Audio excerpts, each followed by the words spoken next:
जग के मंगल की आरती पापियों को श्री भारती भगवान की है आरती पापियों को पार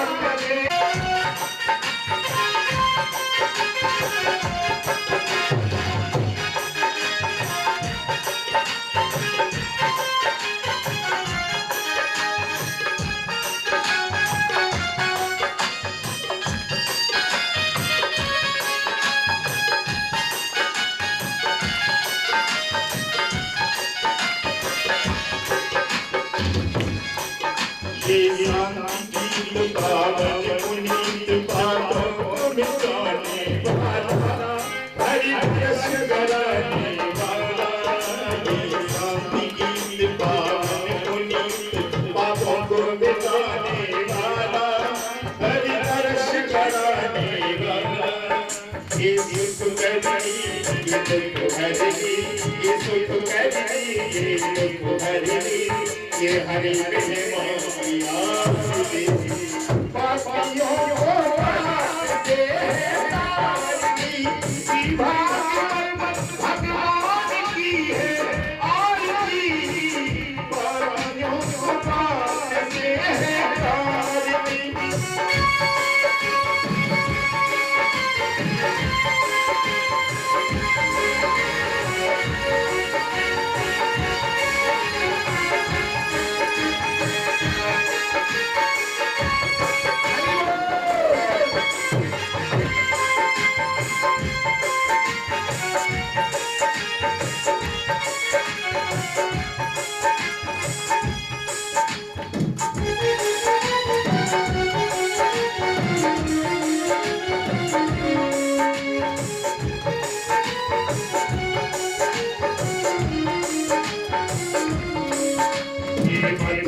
सभी को सत्यमार्ग बताने वाला, बिगड़ी को बनाने वाला, ये मधुर सभी को सत्यमार्ग बताने वाला, बिगड़ी को बनाने वाला, सीताराम यही घनश्याम यही सीताराम यही राधेश्याम यही ये मधुसूदन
की जिस समय करुणा से कृतज्ञता से जैसा ही पुकारा तो द्वारकापुरी छोड़ करके हस्तिनापुर आना पड़ा ना। वृंदावन की दूरी कोई ज्यादा ना है। भगवान का वास श्रीधाम वृंदावन में है, पहली बात। दूसरी बात तो ये है राधा और रानी, कृष्ण और राधा, सीता और राम, ऐसा स्वर्ण स्थान है जिसपे आपको ये श्रवण करने के लिए शुभ अवसर प्राप्त हो रहा है। तो ऐसे भगवान को अपन अंतःकरण से यदि पुकारेंगे तो शायद है कि हम मंच तक चल करके आएंगे। श्रीधाम वृंदावन को दूरी नहीं, इसलिए तेजी से बोलेंगे, बोलिए गोविंद भगवान की, बोलिए श्रीमद् भागवत महापुराण की। जसमन जी रघु, उनके भांजे कार्तिक, भांजी बधू, दोनों उनकी पुण्य हरिभाई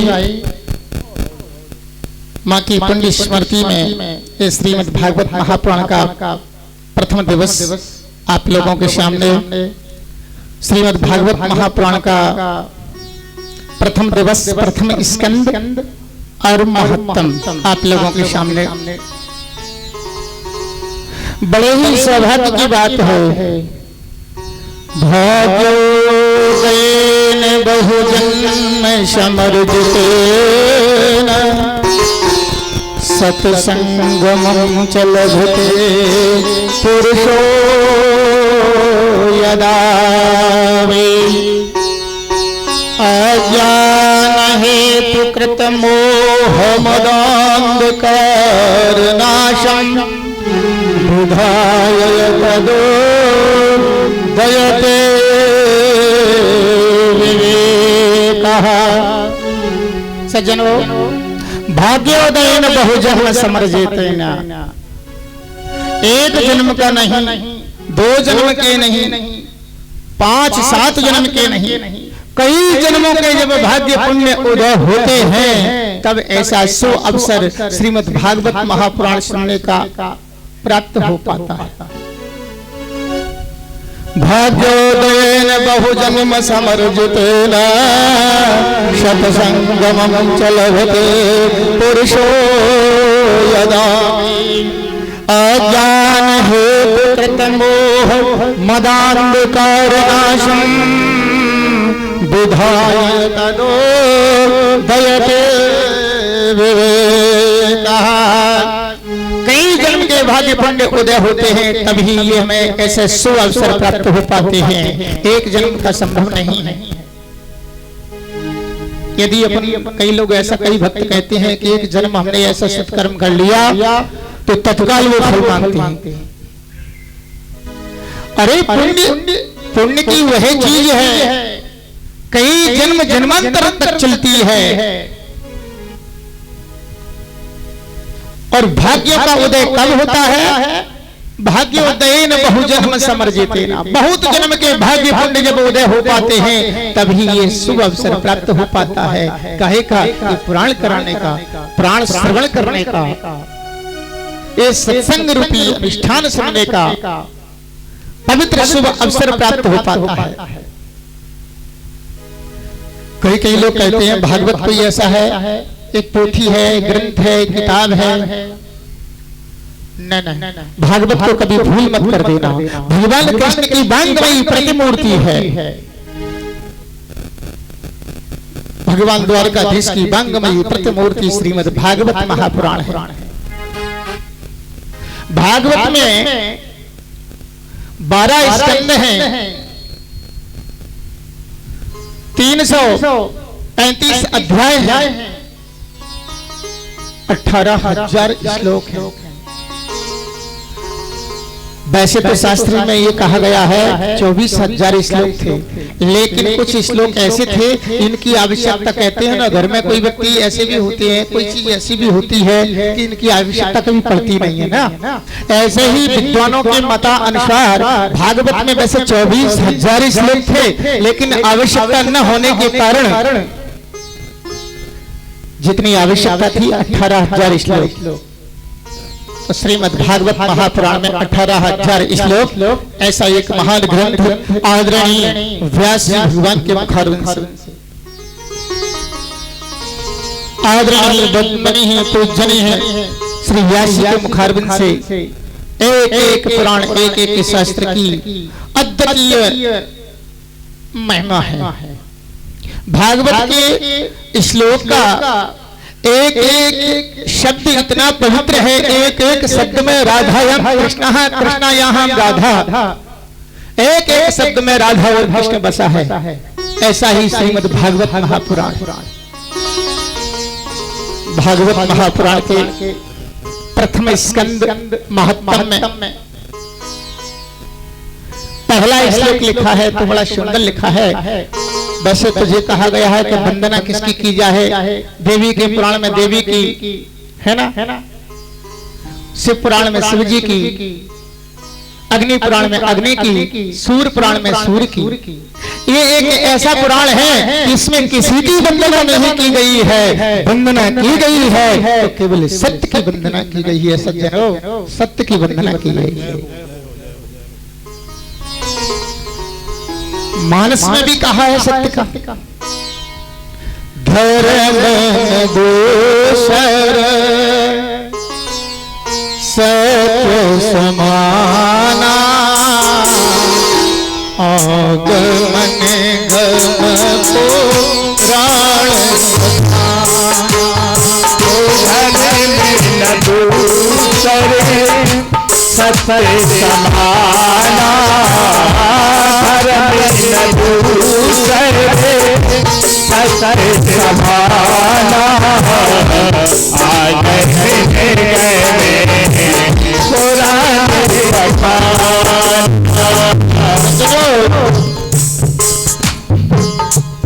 जहां भी धर्म का क्षेत्र आता है वहां सत्य की वंदना होती है। भागवत में पहले श्लोक में सत्य शब्द लिखा है। पहले स्टार्टिंग श्लोक जो हम बोल रहे हैं पहले सत्य है, मध्य में 10वें स्कंद में जाएंगे तो वहां भी सत्य मिलेगा, और अंत में जब अंत में जयकारा लगाते हैं श्रीमद् भागवत पूर्ण होता है तो वहां भी सत्य लिखा है। सच्चिदानंद रूपाय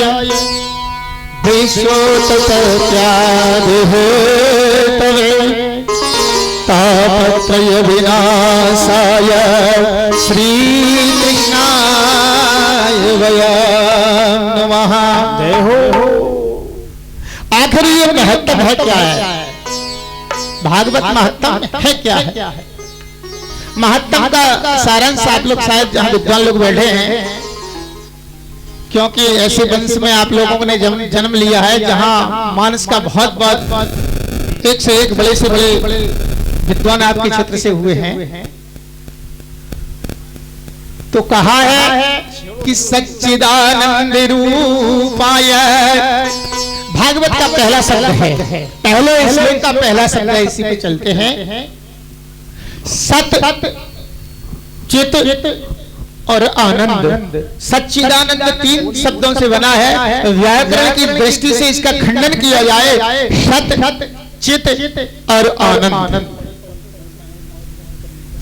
सत क्या है, चित क्या है, आनंद क्या है? सत वह शब्द है, सत वह चीज है जिसका कभी विनाश नहीं होता है। सारी चीज का संसार में विनाश हो जाता है, लेकिन सत्य का कभी विनाश नहीं होता है। आपने देखा होगा, यदि कहीं शमशान घाट के लिए अपन किसी की काया को लेकर के चलते हैं तो उनके पीछे पीछे अपन क्या करते चले जाते हैं? राम राम नाम सत्य है, यही तो बोलते हैं। क्यों कहते हैं? विश्वास है, अटलता है कि सत्य हमेशा सत्यम परम धीमहि, सत्य सदैव सत्य रहती है। सत्य का कभी विनाश नहीं होता है सज्जनों, तो सत्य का विनाश नहीं होता है। तो ऐसा जगत में ऐसा कौन है जिसका विनाश नहीं होता है?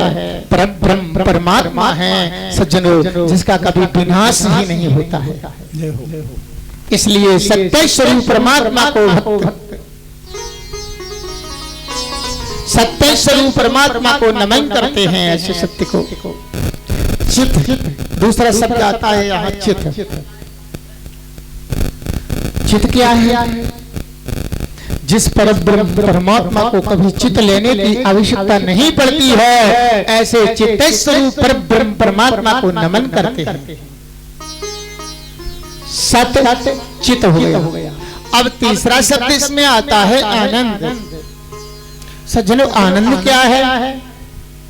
जगत में हर चीज का उल्टा मिल जाएगा। आने का जाना, खाने का पीना, रात का दिन है मिलता है ना, फलाने का ठिकाना मिलता है, लेकिन आनंद का कहीं अपन को उल्टा शब्द नहीं मिलता है।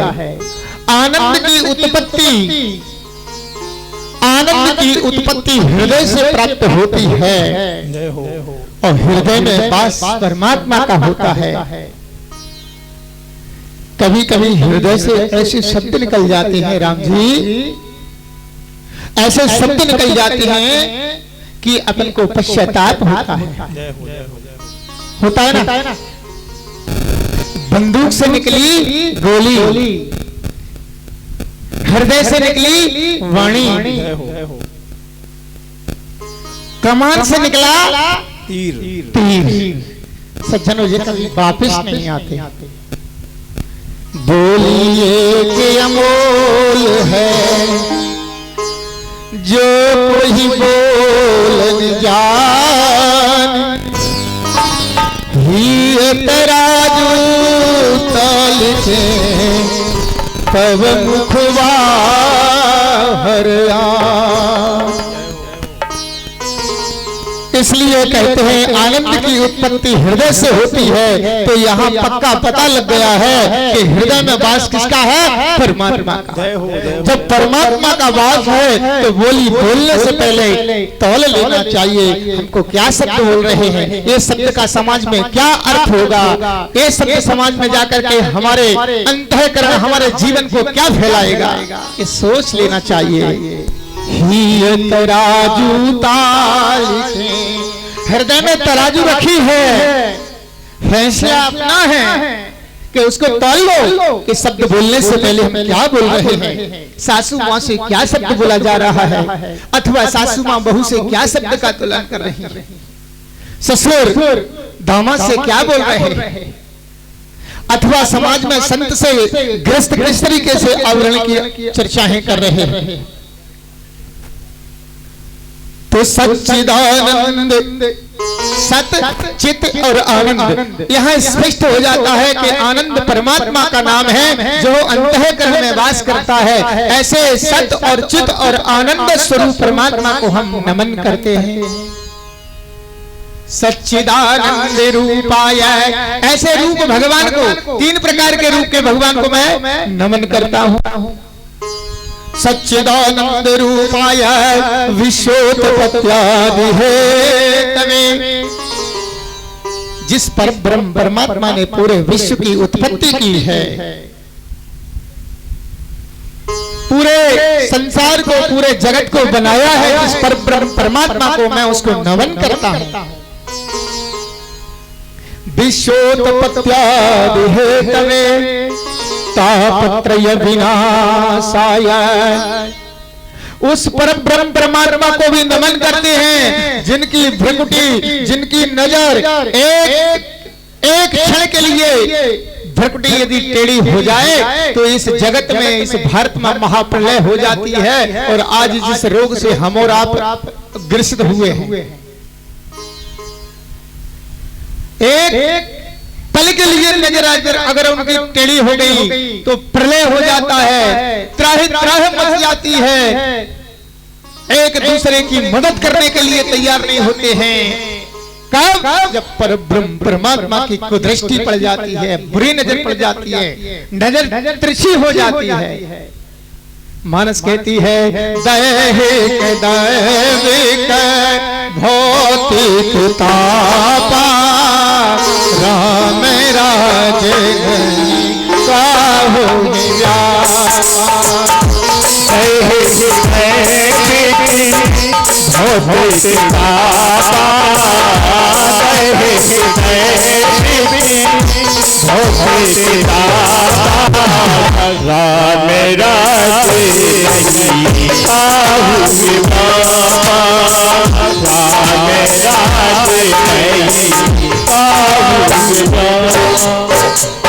दैहिक दैविक भौतिक तापा।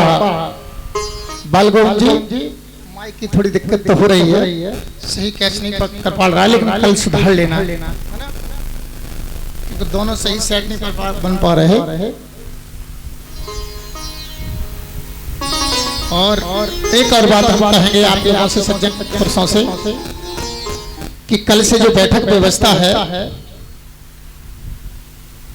यूट्यूब पे, ये आपका गांव पूरा दिख रहा है, तो पुरुष बंद हैं वो कुछ यहाँ बैठ जाएंगे और महिला मंडली है वो यहाँ बैठ जाएगी। क्यों? मंच से जो है, मंच व्यास का वाचन जो व्यास जी कर रहे हैं, बार बार पुनः पुनः इधर को देखना पड़ता है, तो हम चाहते हैं कि 2-4-10 लोग इधर बैठ जाएं। कल से ये व्यवस्था कल से कर लेना। बोलिए गोविंद भगवान की। तो दैहिक दैविक भौतिक तापा राम राज कहू ही ने व्यापा। जिस पर ब्रह्म परमात्मा की कुदृष्टि एक क्षण के लिए हो जाती है तो पूरा प्रलय हो जाता है।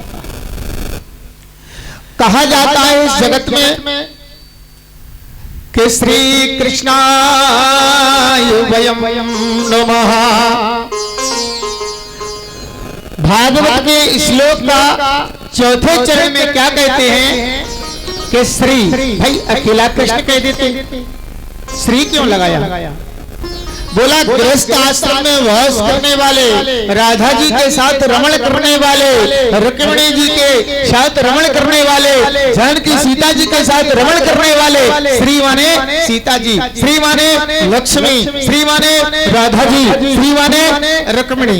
इसलिए भागवत में कहा है कि श्री कृष्णाय वयम नमः। ऐसे श्री कृष्ण भगवान के चरणों में पुनः पुनः बारंबार नमन करते हैं। जगत में यदि देखा जाए तो कोई तन दुखी, कोई मन दुखी, कोई तन दुखी, कोई मन दुखी, कोई धन बिन रही थी उदास, थोड़े थोड़े सब दुखी, सुखी राम के दास।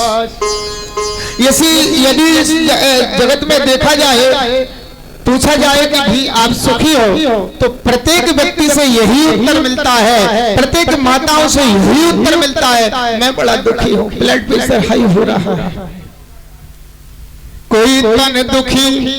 भाई सारी चीज ठीक है, लेकिन मन से तन से बहुत दुखी है। सब चीज अच्छा है, खाने के लिए लाखों की संपत्ति घर में है, खा सकते हैं, लेकिन ब्लड प्रेशर हाई हो रहा है ना, इसलिए डॉक्टर ने मना कर दिया है अच्छी तड़का की दाल भी नहीं खा सकते ना। कोई तन दुखी, कोई मन दुखी, कोई मन से दुखी है। अब मन से दुखी कैसे होता है? मन से दुखी ऐसे हो जाते हैं कि चाहते हैं हम अपने पुत्र का अच्छे संस्कार कुल खानदान में संबंध करेंगे, अपने बच्चे को पढ़ाएंगे, लिखाएंगे, श्रेष्ठ बनाएंगे, बहुत उच्च स्थान पर पहुंचाएंगे, लेकिन पता लगा रिजल्ट निकला कि बालक ने ऐसा कृत्य कर दिया जिस समाज में मुंह दिखाने लायक नहीं हुए। तो कोई तन दुखी, कोई मन दुखी, मन से दुखी है और ऐसे दुखी है कि किसी से बता भी नहीं सकते कि पुत्र ने क्या कर दिया। कोई धन भी नहीं रही थी उदास, कोई बिना धन के उदास होते हैं।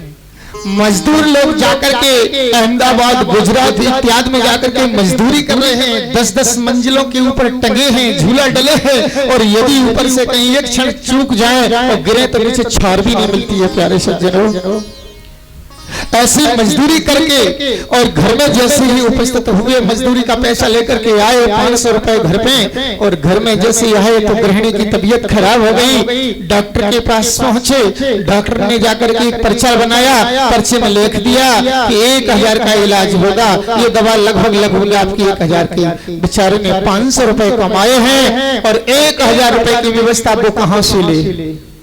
तो कोई धन भी नहीं रही थी उदास। सज्जनों, थोड़े थोड़े सब दुखी। यदि सर्वे किया जाए, प्रत्येक इंसान से पूछा जाए तो थोड़े थोड़े सब दुखी, फिर सुखी कौन है?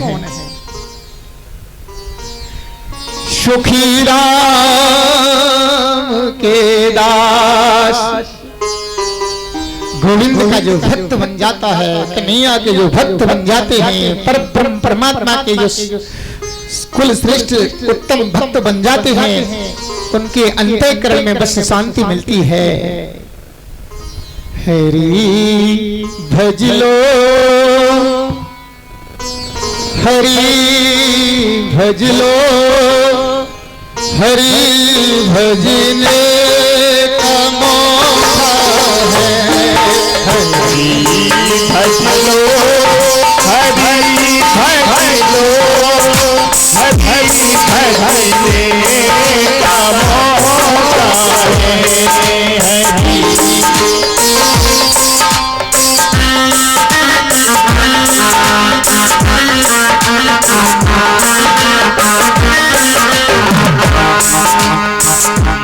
हरि भज लो, हरि भज लो, हरि भज